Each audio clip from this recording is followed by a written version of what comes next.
Hey, Mark. Hi, Catherine.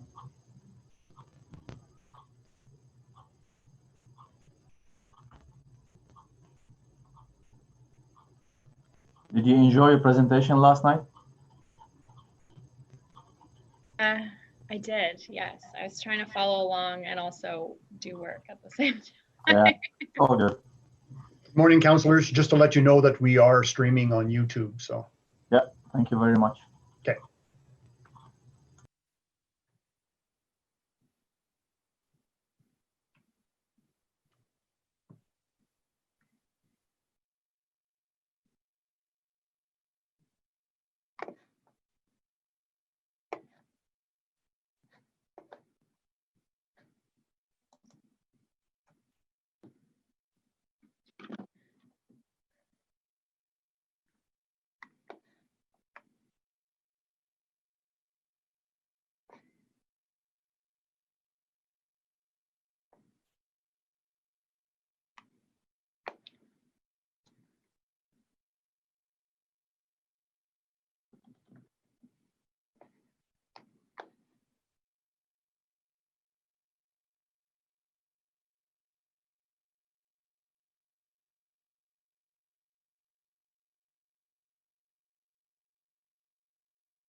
Salut Marc, comment ça va? Ça va bien, merci. Toi? Ça va assez bien. Une belle Assez journée. bien. Belle journée aujourd'hui.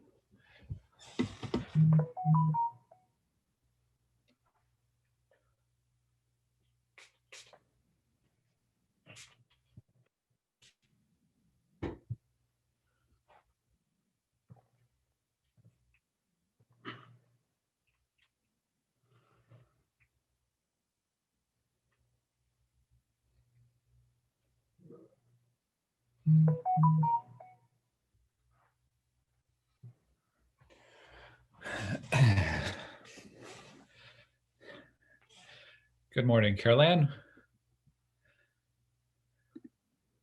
Good morning, Glenn. How are you? I'm good. Did you read the OSEG report yet? I haven't read it. I haven't read it yet. Heard some of the. We're streaming on YouTube, just so you know. All right. Okay, I'll be diving into that today. we'll take a little zip it. No, that's not what I'm What are you saying? asking you. I'm just making sure you guys are aware. That's all.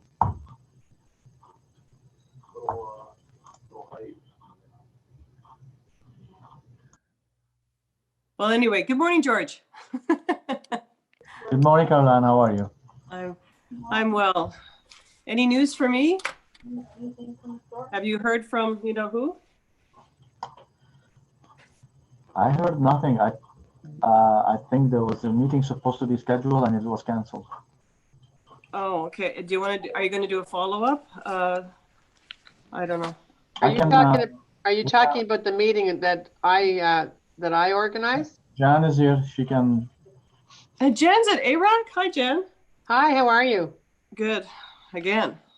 I know, I'm going to get tired of seeing you. I get tired of seeing me. I know, it's ridiculous. Hi, Mark. Eli. Good morning, everyone. And welcome our new member of the committee, Councillor Yeah, Kit. Catherine. Thank you. Welcome Yay. aboard. Thanks so much. Mark, I believe we have everyone on. Yes, Councillor. Oh. Okay, so good morning, everyone, and welcome to Agricultural Rural Affairs Committee, Thursday, November 5th, 2020. This is a public meeting to consider the proposed comprehensive official plan and zoning bylaw amendments listed as item 1 on today's agenda. For the item just mentioned, only those who make oral submissions today or written submissions before the amendment are adopted may appeal the matter to the local planning appeal tribunal.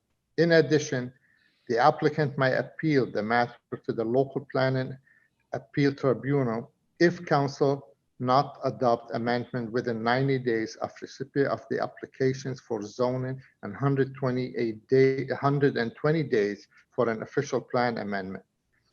To submit written comment on these amendments prior to their consideration by City Council on November 25th, please email or call the committee or council coordinator.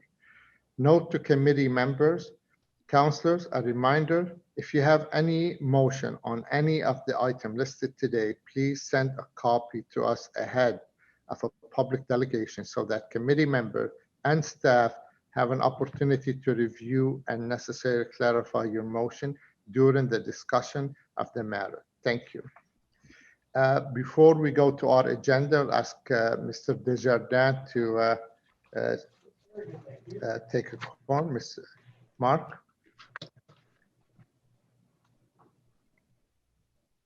Councillor Kitts? Here. Councillor DeRuse?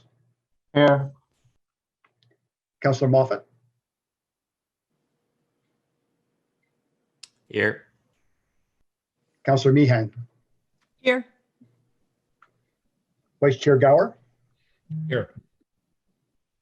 Councillor Harder, Here. and Chair El Shantiri.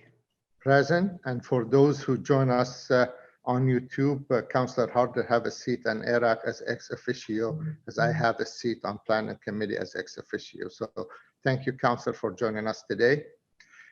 Declaration of interest. See none. Confirmation of minute 17 minutes of October 1st, 2020 of the Agriculture and Rural Affairs Committee. Is the minutes confirmed? Confirmed. Okay, thank you very much.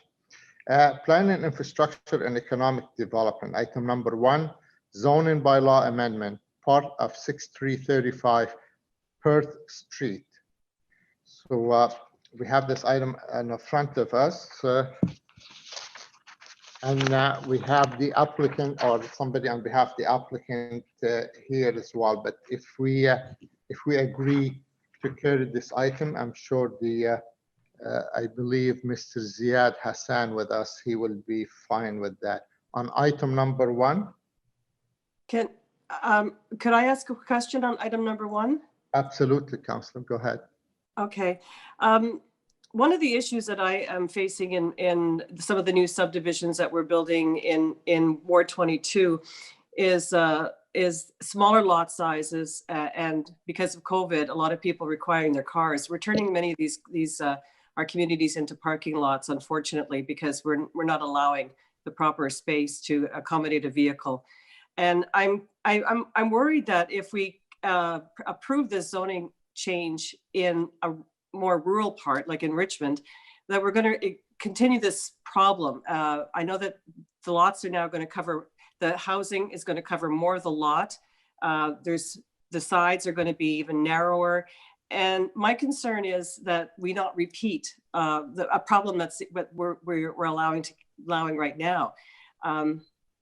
Do they really need this zoning amendment just to align a boundary? You know, I'm curious about why we would allow this right now. Okay, I think Mr. Adam Brown or Adam, you're gonna. Mr. Chair, this report is to amend a previous zoning bylaw amendment, which was passed with some omissions. So this is to update the zoning bylaw to reflect what was in the original intention of the zoning bylaw amendment, to reflect the subdivision application, which has been approved for the Village of Richmond for Kaiba. Okay, so it's really changing nothing. So what's the setback between, like, you are reducing from 3 to 1.5 meters, right? The sides of this development, is that correct? Mr. Chair, that's the side yard setback, yes, as being the exception is being reduced to reflect the approved plan of subdivision, yes. And so that's the standard 1.5 meter then? It's an exception that's being put in place to reflect the built form that was approved through the plan of subdivision. Okay, so, but basically the bottom line is that these people are going to have much less land when they buy these townhouses. They're going to have a lot less land in the front and at the sides. So just to reiterate, that the zoning would reflect what was approved. So it would essentially regulate through zoning what the plan of subdivision has been draft approved for. Okay. So there's no use even talking about it. I just think people buy in the rural areas because it is a rural area, and I would really love to see us start to reflect that in allowing people to have a little bit more of a yard to accommodate a tree, so that they're not having to park on roads. But I can see that's not going to change. So what I'll do is I'll just I'll leave it there. So thank you very much. Any other question from any other member? Councillor Moffat. Councillor Moffat, go ahead, sir. Thanks. I just some history on this one. obviously this file and Development Richmond goes back about 12 years in this area. Fox Run community was originally slated as a 1,000 home development. Through working with the Richmond Village Association and Kaivan, it was reduced to 750 units from 1,000 units. A lot of that reclaimed space happens in the front yard. These homes are not built right on the road. In fact, many of the laneways can accommodate back-to-back cars in the laneway. If people don't want to use their garages, like we see quite often in suburbia. This is a community that has been well received in the village. There is ample green space. It is a very, I mean, we had 40 people waiting for when this was launched. And in fact, many of the residents who bought here first are Richmond residents, people that grew up in Richmond that wanted to stay in Richmond, and they wanted options in Richmond to live there. Because a lot of the new housing in Richmond between 2000 and 2010, 2015, even to today, we're talking about $600,000 to $900,000 homes. It's just not financially sustainable for some of the people to want to be in a community like this and be able to stay there. So you need a cross section of housing, and the Fox Run community actually provided that cross section and provided some level of affordability in the rural area while actually meeting the needs of the market and what people were looking for. We have ample opportunity for space in certain communities. We have developments in Richmond or outside of Richmond where there's 77 lot developments where there's only 20 lots full. I mean, the ability's there if people are looking for space. This just offers something different. In communities like Richmond and Manotick, you need that cross section. You need that larger lot, smaller lot, town, larger home, condo type development, rental units. You need that. And that's what we're getting in Richmond with this development. And again, the setbacks, they reflect what was already approved by committee. It's just that we had a mistake in the zoning, and that's all this does today. But overall, the development itself is a positive development. I'm glad. Thank you for the explanation, and I'm glad to think that there is room in the driveway for 2 cars, because what we're seeing right now in many new developments, it's not. They're parking lots. That's so right. Thank you. And it's not something we want. And even with the layout of Matamy's project further south, it was about not overburdening any one section with towns so there's actually space on the road and there's space in the laneways and all that stuff. So it's important that we design these communities knowing what some challenges that we're facing elsewhere. Yeah, absolutely. And if we're not going to be able to provide busing, people are going to need their vehicles. So let's provide space for them. So thank you very much. Well, that's a good question, Councillor, because maybe not just specifically this side, but your question really is to the official plan and how many housing we are cramming in each hectare. And I think that needs to be reviewed. We agree with you. We're hearing a lot of complaint from the new area. There's no space for snow removal or parking. But anyway, that's not for this item, but we should take notes when we are debating the OP in the future. So item number 1, the Agriculture and Rural Affairs Committee recommend Council approve an amendment to zoning bylaw 2008-250 for part of 6335 Perth Street to adjust zoning boundaries and some of the multiple attached zoning provisions with phase 2 of the residential subdivision as shown in document 1 and detailed in document 2. Item number 2, that the Agricultural Rural Affairs Committee approve the consultation detail section of this report be included as a part of the brief explanation. And again, as I mentioned earlier, we have Mr. Ziad Hassan and Mr. Hassan, I'm sure you don't need to speak if we agree to carry this item. I see he's shaking his head. So on the item, carried. Carried. Thank you very much. We have information previously to serve is the Ottawa Rural Clean Water Program 2019 annual report. I believe we do have a presentation, Mark, right, from Geraldine Wildman. And correct, we have a PowerPoint presentation and we have to have a vote to be able to lift this item. And can we lift this item, folks? So it's the benefit to have this power presentation to describe this funding program for clean water in a rural area. I see councillors nodding their head. Okay, Mr. Desjardins, I believe my colleague agreed to lift this item so we can have a presentation. So Jardine, are you on the call? Or yeah, I see you on the call. Are you doing the presentation or the introductory of Tara?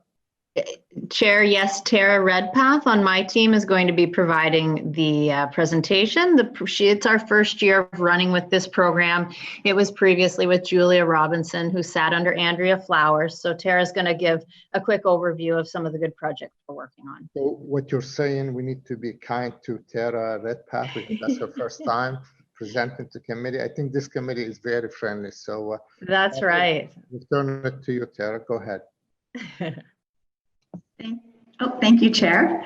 So good morning, Chair and committee members. My name is Tara Redpath, and I'm a planner with our Natural Systems and Rural Affairs branch. And part of my role is to coordinate the Ottawa Rural Clean Water Program on behalf of the city. So today's presentation will provide a brief summary of the program, as well as highlight achievements from 2019. Next slide, please. The Ottawa Rural Clean Water Program is a long-standing program that provides cost-share grants to rural landowners for projects that protect water quality. The program is delivered in partnership with our 3 local conservation authorities. The budget is $200,000 per year, and it's funded through a special levy to South Nation Conservation, who administers the program on our behalf. It's guided by an external program committee, which consists of representatives from local agricultural and stewardship organizations, as well as provincial ministries and community members. The program itself is reviewed on a 5-year cycle, and it was last renewed in September of 2015. So a review of the 2016 to 2020 program is currently underway. Next slide, please. In 2019, the program offered grants for 18 different project types, and these fell under 5 broad categories.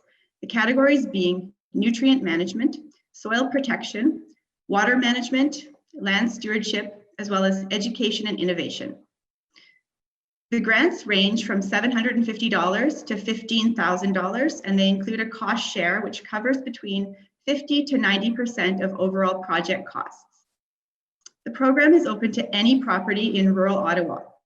As well, projects that are related to agriculture, well decommissioning, and septic systems within the urban boundary are also eligible. And we encourage not-for-profit organizations to apply for our educational and innovative project types. Next slide, please. The program itself was promoted through a variety of methods in 2019. We had postcards distributed to client service centers and libraries, as well as some targeted mail drops, and they were made available at local events. Ads were placed in local agricultural newspapers in May, as well as the city's Rural Affairs newsletter.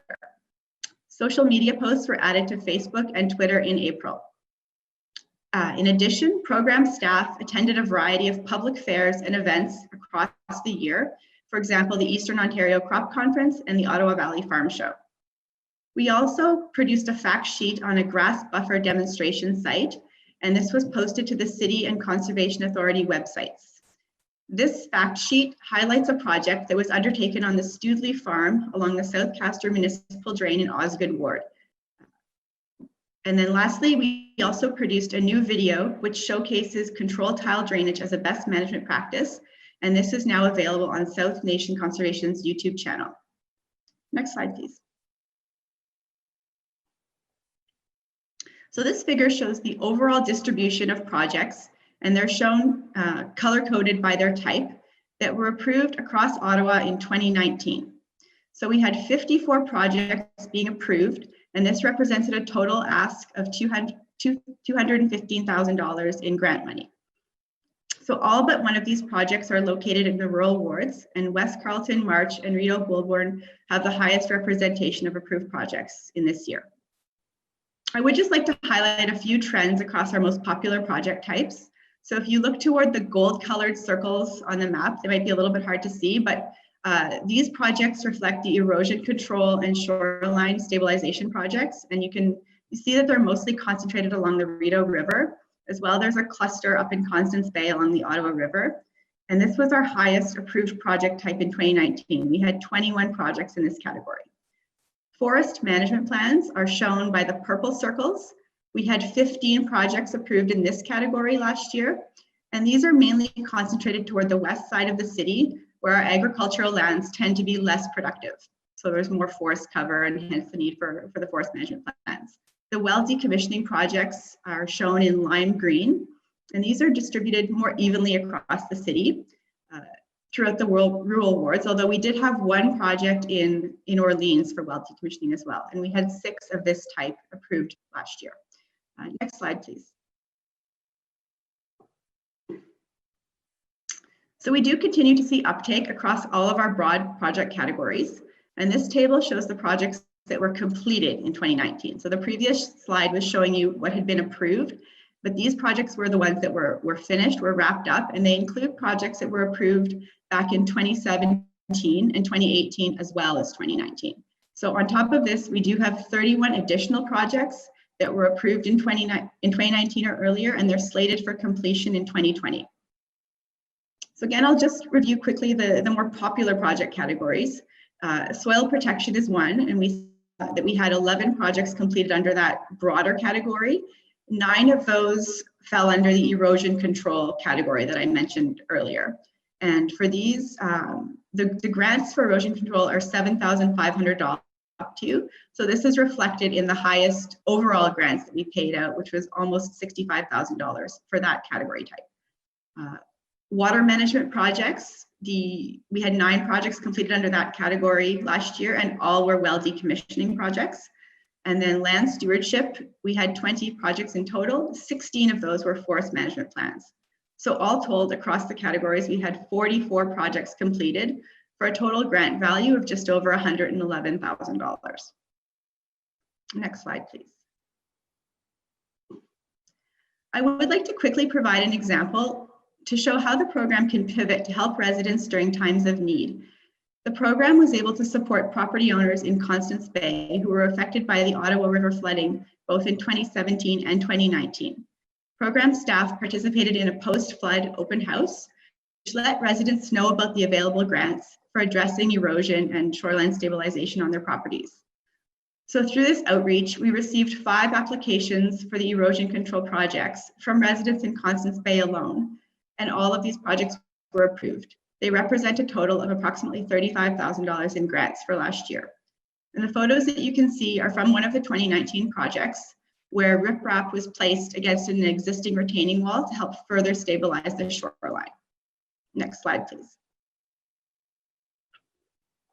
So lastly, I would just like to provide you with a brief financial overview of the program. So in addition to the just over $111,000 that we awarded in grants last year, landowners contributed approximately $159,000 of their own funding for their projects. So this represents a total of just over $270,000 that was invested in rural land stewardship across Ottawa.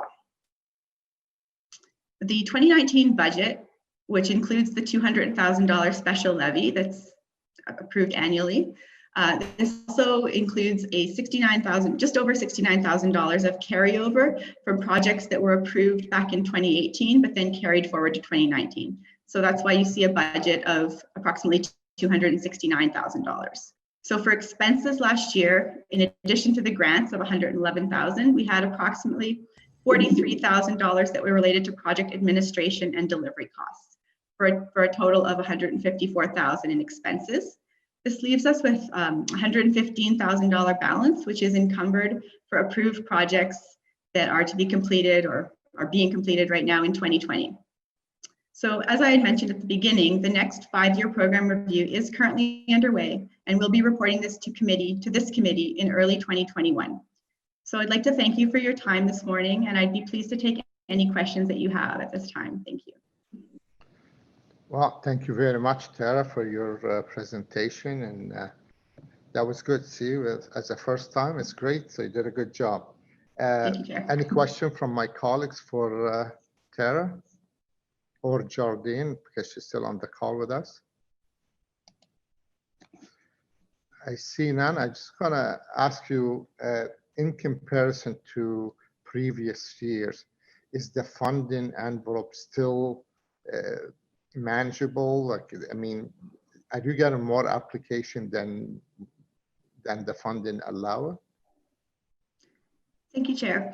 So I will say that for what we tend to see is we have more projects coming in than we can fund each year, but we are able to carry them forward into the next year and draw from the next year's funding. But for 2020, because we need to renew the program, we actually are fully subscribed right now, and we do have a waiting list. But once, hopefully if the program is then renewed, we'll be able to go and provide funding to those applications on the waiting list. And the resident who apply for those grants, you work in hand in hand with the conservation authority, depend on the area of the city? Right, so the program is delivered through our 3 local conservation authorities. So if applications come in, for example, in the Rideau Valley's jurisdiction, it's staff from that conservation authority that go and meet, well, typically in non-COVID times would meet with the landowner on site and do a site visit and talk to them about their project and get information that way. So yes, very much so. They do work hand in hand with the landowners. Okay, well, that's all my question, unless any of my colleague has additional question. So thank you again, Tara and Jardine, for managing this file. It's very important, especially during the floods to the community, and even without the floods, for the erosion is taking places, especially around the rural areas. So thank you again, Tara, for your presentation. Can we receive the presentation? Steve. See, thank you. So we have, thank you, Tara. So we have no one for the open mic session. Notice of motion for consideration at subsequent meeting, none today. Inquiry, I haven't received any. Other business, we have a motion from Councillor Moffat on North Gore Cenotaph. I believe we have to waive the rule to receive that, Mark? Correct. It's on the motion that should be coming up very shortly here. Okay, and waiting for the motion. I have it here with me.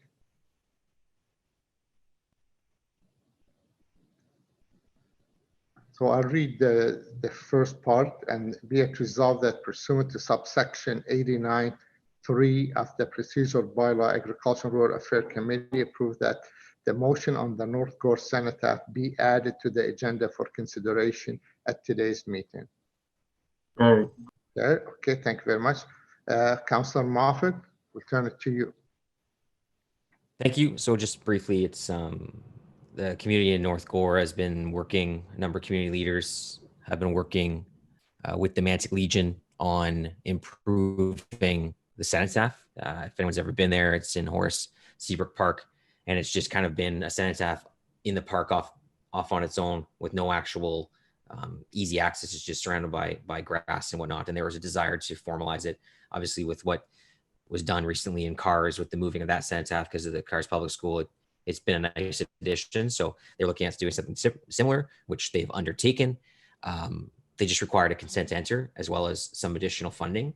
And because it's in a park, we can do that through our CIL, our cash in lieu parkland. So this motion just covers that. So whereas the North Gore Cenotaph is located in Horace Seabrook Park, but is not universally accessible.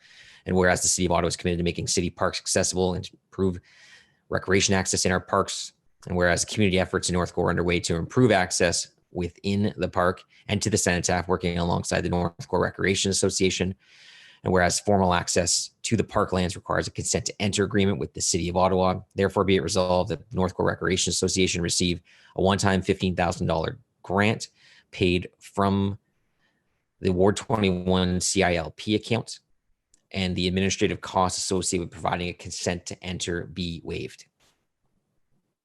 Carried. All right. On the motion, carried. Carried. Thank you. Okay. Thank you very much. Thank you, Councillor Moffat. Our next meeting will be Thursday, December 3rd, and it will be a budget meeting as well. And before we adjourn ERAC meeting, I would invite Ms. Inta, our legal staff, to because we will be adjourn this meeting and we'll reconvene as a court of revision. But I'd like to turn it to Christine Inta because this will be the first meeting for the court of revision on Zoom, not in person. Ms. Inta? Thank you, Mr. Chair. So what's going to happen now is that the Agriculture and Rural Affairs Committee is adjourned and the Court of Revision is going to reconvene. In order to do this, I guess, in a clean fashion and to ensure separation between the two meetings, anyone who has joined the ARAC meeting in order to potentially speak to matters that are before the Court of Revision, they have been sent a Zoom link in order to join the Court of Revision matter. This is simply to separate the process and to ensure that discussions among the members of the Court of Revision are permitted, much as would occur if we were in person. We see no procedural concerns with this. Many matters before the LPAT, for example, are occurring virtually. Court matters at Superior Court have occurred by teleconference or virtually, and there is no requirement under the Drainage Act for the Court of Revision to be a public meeting as long as notification has occurred to the appropriate affected parties and a chance is given for them to speak, an opportunity for them to present to the court, whether it is done virtually through Zoom or in person as was done in pre-COVID times is the same as far as we are concerned at this time. So the only question we have for you, Ms. Inta, when we used to meet in person, the member of the Court of Revision will meet separately and have discussion among themselves and then comes back and render their decision. In a case like this, so we can have a separate room so the counselors on a Court of Revision can meet, and then we'll open up again when we render our decision. Is that your advice? That's correct. So it would be the same as an in-camera meeting, further to our council procedures, if you will, for reference. Yes. And any attendance at the Court of Revision, they can simply be moved into a waiting room where they will wait while the court deliberates, and then they can be moved back in to hear the decision. Okay. Any question from my colleagues to our legal staff? So with that, we're motion to adjourn ARAC. I know we don't need a motion anymore, but our meeting of Agriculture Rural Affairs Committee be adjourned. And it's 10:30, and we reconvene on the next meeting, Court of Revision, within 5 minutes, just to give us enough time to log out and log in again. Is that correct? Yes. Is there anyone that's currently in the Zoom meeting chair that will be also attending at the Court of Revision? Okay. Okay. Thank you. Thanks.